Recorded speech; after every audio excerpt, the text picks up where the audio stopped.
श्री राधे राधे। भक्तों, भगवान अपने प्रिय भक्तों के साथ, अपने प्यारे भक्तों के साथ कभी कभी ऐसी लीला करते हैं कि उस लीला का प्रमाण ऐसा बना देते हैं कि नास्तिक व्यक्ति को भी स्वीकार करना पड़ता है कि हाँ, भगवान की लीला जरूर है इसमें। ऐसा न करें तो महाराज, लोगों को भगवान पर जो विश्वास हल्का फुल्का होता है वो टिक भी न पावे, और जिनको विश्वास होता ही नहीं उनमें परिवर्तन फिर कैसे हो। इसलिए परम कृपाल प्रभु की कृपामयी लीला है, जिससे भक्तों के अंदर भक्ति बनी रहती है और साधकों के अंदर आगे बढ़ने की प्रेरणा मिलती रहती है। आज मैं आपको एक ऐसी चरितावली सुनाने जा रहा हूँ, भक्त झांझू दास जी की चरितावली, जिसमें आपको ये सुनने को मिलेगा।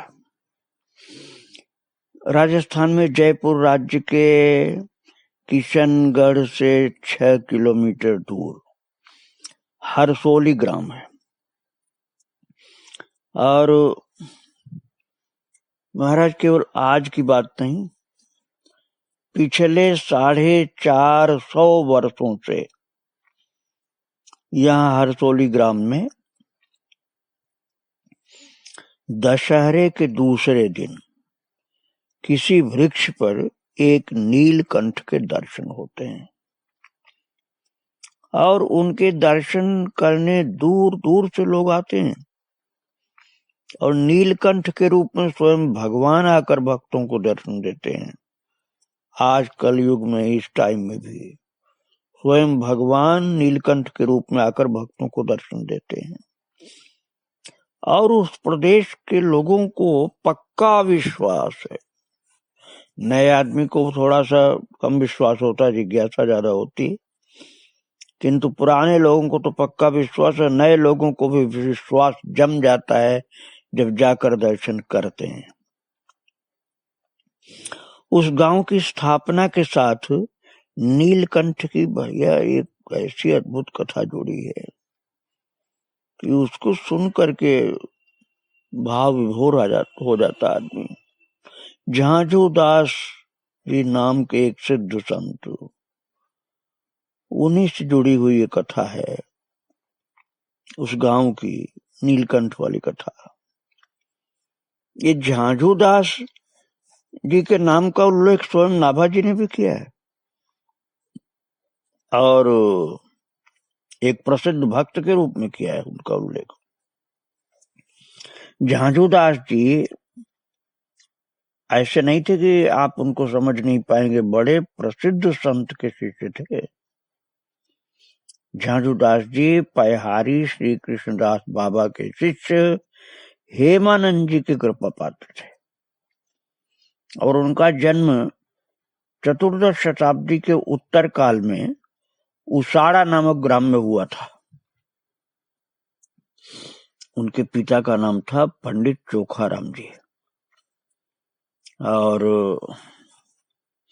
वे खांडल बे प्रजाति के बढ़ाडरा गोत्र के थे। बाल्यकाल से ही उनका मन भगवत भजन में रम गया था। उन्होंने हेमानंद जी से दीक्षा और उपदेश लेकर के जयपुर के पश्चिम में एक अरण्य प्रदेश में तालाब के किनारे कुटिया बनाकर के भजन करना आरंभ किया। भक्तों, जहां कोई प्राचीन तीर्थ नहीं हो, वहां संत लोग इसी प्रकार से किया करते थे। एकांत में किसी तालाब के किनारे या किसी पर्वत के ऊपर या किसी नदी के किनारे एकांत में कुटिया बनाकर भजन करते थे। इसके लिए बड़ा पक्का निश्चय चाहिए, मामूली बात नहीं है भक्तों। एकांत में तालाब के किनारे या कुटिया जंगल में या पहाड़ के ऊपर बना करके भजन करने के लिए निश्चय पक्का चाहिए, नहीं तो आदमी भटक जाता है। और कुछ दिन पश्चात जब इस तरह से तालाब के किनारे कुटिया बनाकर भजन किया बड़ी सावधानी से, तो कुछ दिन के बाद अपने इष्ट देव भगवान श्री राम जी का दर्शन प्राप्त किया, लेकिन उनको दर्शन स्वप्न में हुआ था। अब वो प्रत्यक्ष दर्शन की अभिलाषा से अयोध्या जी की यात्रा की और वहीं रह करके भजन करने लगे अयोध्या जी में। अब अयोध्या जी में राम जी का भजन कर रहे हैं और वहीं वास कर रहे हैं। भगवत दर्शन की उनकी लालसा दिनों दिन प्रबल होती गई। एक दिन जब अयोध्या जी में वो राम घाट पर बैठे भजन में तल्लीन थे। राम घाट भक्तों में आपको तपसी जी की छावनी कथा सुना चुका हूँ 2 साल पहले। वो तपसी जी की छावनी के बगल से जो रोड जाती है वो राम घाट जाती है। पहले वहां बरसात में सावन भादों में सरयू जी होती थी, मैंने भी स्नान किया था। अब तो उधर हाईवे बन गया है तो आने का प्रश्न ही नहीं है। अब मुझे वर्तमान का पता भी नहीं, मैं तो बहुत पहले जाता था। तो वहां राम घाट पर बैठे वो भजन में तल्लीन थे अयोध्या जी में। और भगवान श्री राम जी ने जानकी जी और लक्ष्मण सहित उनको दर्शन दिया और कहा तुम्हें सरयू में मेरे श्री विग्रह की प्राप्ति होगी, उसे ले जाकर के अपने स्थान में एक मंदिर में विजयादशमी के दिन प्रतिष्ठा करना। अब प्रत्यक्ष दर्शन हुआ अयोध्या जी में राम लक्ष्मण जानकी का, और यह आज्ञा भी मिल गई कि सरयू जी में श्री विग्रह मिलेगा और तुम लेकर के जाना अपने स्थान, वहां विजयादशमी के दिन प्रतिष्ठा करना और प्रतिष्ठा के समय एक उत्सव करना, उत्सव में मैं आऊंगा। भगवान श्री राम ने कह दिया और रामोद्वीरनाभिभाषते, वाल्मीकि जी ने कहा है। राम जी का वचन एक ही वचन होता, अर्थात बदलता नहीं। प्रभु ने कह दिया मैं उत्सव में आऊंगा, राम जी ने कह दिया। और झांझूदास ने कहा प्रभु उन उत्सवों में जहां आपके भक्त आपका गुणगान करते हैं, आप तो सदा अप्रत्यक्ष रूप से वर्तमान ही रहते हैं। मेरी प्रार्थना है कि आप मेरे उत्सव में पधारें तो प्रत्यक्ष रूप से पधारें, जिससे सभी भक्त आपके दर्शन कर सकें। तो भगवान ने कहा कलयुग में उस प्रकार मेरा आना संभव नहीं है कि सब लोग मुझे देख सकें। सब लोग मुझे देख सकें ऐसा तो नहीं हो सकता है। केवल तुम मेरा दर्शन करते तो मैं उसी रूप में आता। अब तुम कहते हो कि सब लोग दर्शन कर सकें, मैं तो केवल तुमको दर्शन करने के लिए आने वाला था कि तुमको दर्शन दूंगा, तुम्ही को दर्शन देने के लिए मैं आने वाला था। लेकिन भक्तराज तुम चाहते हो झांझूदास की सबको दर्शन हो, तो मैं आऊंगा, लेकिन अब इस रूप में नहीं आऊंगा, नीलकंठ पक्षी के रूप में आऊंगा। और तुम बता देना कि नीलकंठ पक्षी के रूप में हमारे राम जी आएंगे तो सभी लोग फिर मेरा दर्शन करेंगे, फिर सबके लिए दर्शन प्राप्त होगा नीलकंठ पक्षी के रूप में।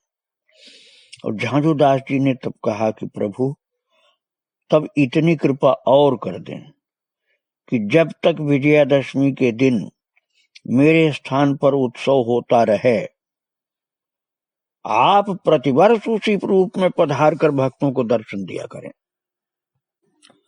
भक्तों आप विचार करिए कि संत लोग कितने परोपकारी होते हैं, परोपकार कितना उनके मन में बसा होता है।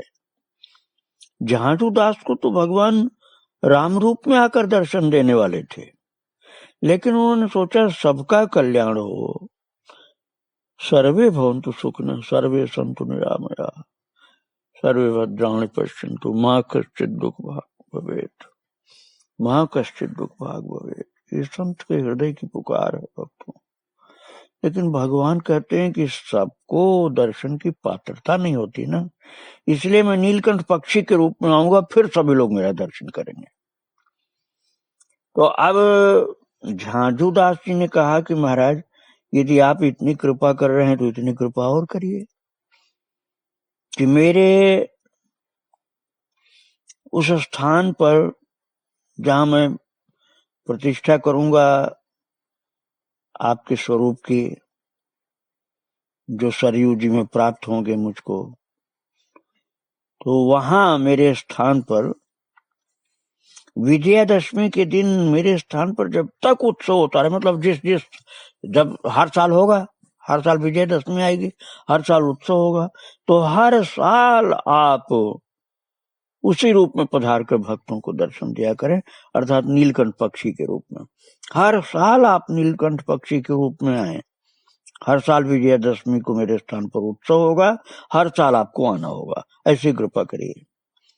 तो भगवान ने कहा तथास्तु, और फिर प्रभु सीताराम जी और लक्ष्मण जी अंतर्धान हो गए। और झांझू दास को उसी दिन सरयू में स्नान करते समय एक आसन पर विराजमान लक्ष्मण और जानकी जी सहित श्री राम जी के श्री विग्रह की प्राप्ति हो गई, जल के अंदर, सरयू जी के जल के अंदर। और ये श्री विग्रहों को प्राप्त करके महाराज बहुत आनंदित हुए। उनके आनंद की कोई सीमा नहीं, प्रेम विभोर, आंखों से अजस्र अश्रु प्रवाह, रोमांच हो रहा शरीर में, चेहरा प्रसन्नता से खिला हुआ, और प्रेम विभोर दशा में बारंबार भगवान श्री राम की जय जयकार कर रहे हैं। आंसू रुकते नहीं प्रेम की अधिकता के कारण, और जय जयकार मुख से निकल रहा है। सरयू मैया की जय जयकार, राम जी की, जानकी की, लक्ष्मण जी की जय जयकार करते हुए प्रेम विभोर होकर के माँ को, सरयू माँ को प्रणाम करके बाहर आ रहे हैं वो। और झांझू दास जी फिर उसके बाद अयोध्यापुरी को प्रणाम करके ठाकुर जी को लेकर आनंदित होकर के जयपुर के वन प्रदेश में अपनी कुटिया पर आ गए, और वहां एक मंदिर का निर्माण किया, उसमें श्री विग्रहों की स्थापना की, और विजयादशमी के दिन उत्सव किया। उस दिन रात भर जागरण, खूब कीर्तन भजन और दशावतारों की लीला करवाई। बहुत सुंदर भाव भरी लीला हो रही थी।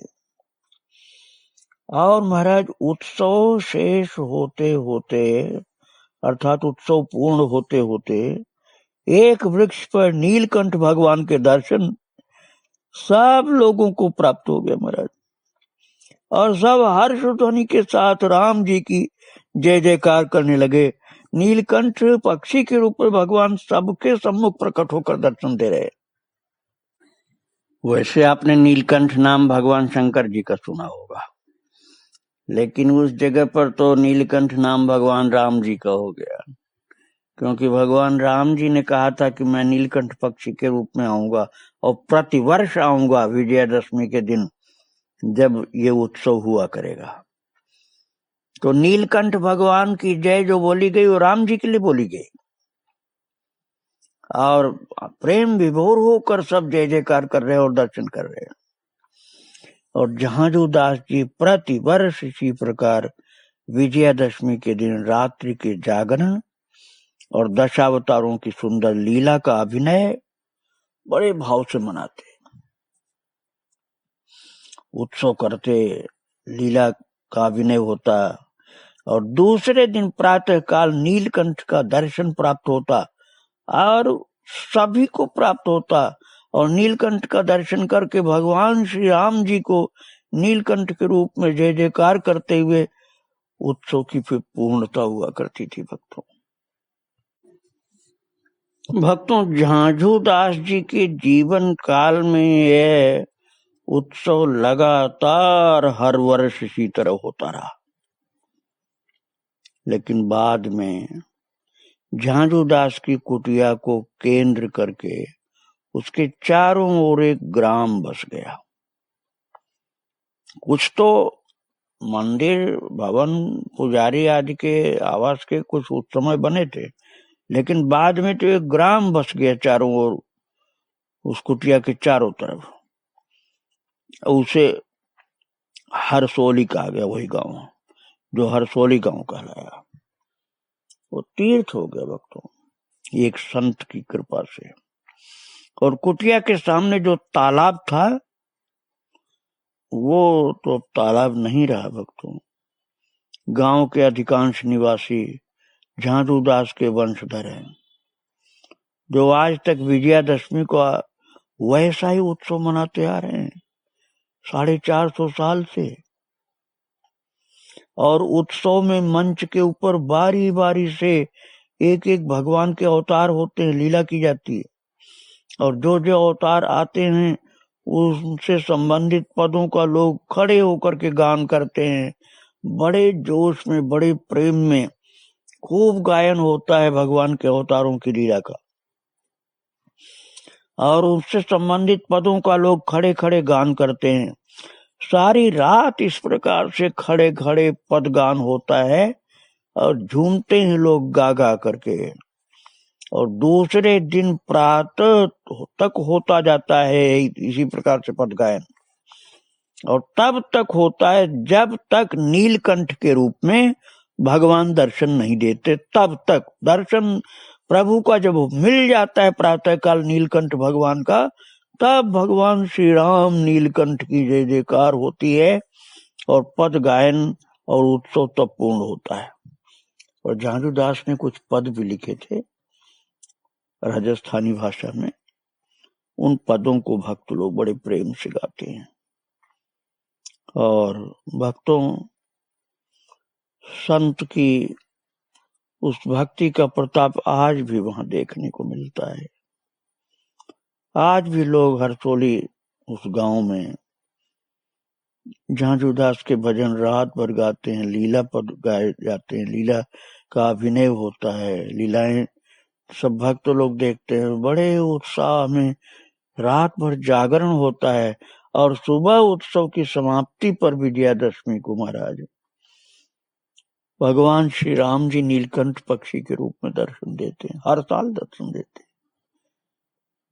बड़े जोश में भक्त लोगों को ये अभिलाषा पूर्ण करने के लिए प्रभु मौका देते हैं, कृपा करते हैं।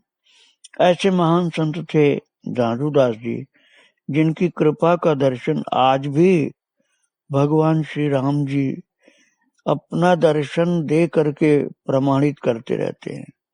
अब शरीर से झांझूदास जी महाराज तो नहीं है, 450 वर्ष पुरानी बात है, लेकिन राम जी कितने कृपालु हैं कि राम जी आज भी उस भक्त की लीला को, आज भी उस भक्त के वचन को प्रत्यक्ष चरितार्थ करते हुए दर्शन देने के लिए कृपा पूर्वक पधारते रहते हैं। झांझूदास जी विक्रम संवत 1542 में साकेत धाम पधारे। उनकी परंपरा श्री सिया सखी जी और श्री राम सरस जी आज प्रसिद्ध भक्तों के द्वारा चलती रही। आज भी लोग उनको यह स्मरण करते हैं, वहां गान करते हैं, प्रणाम करते हैं।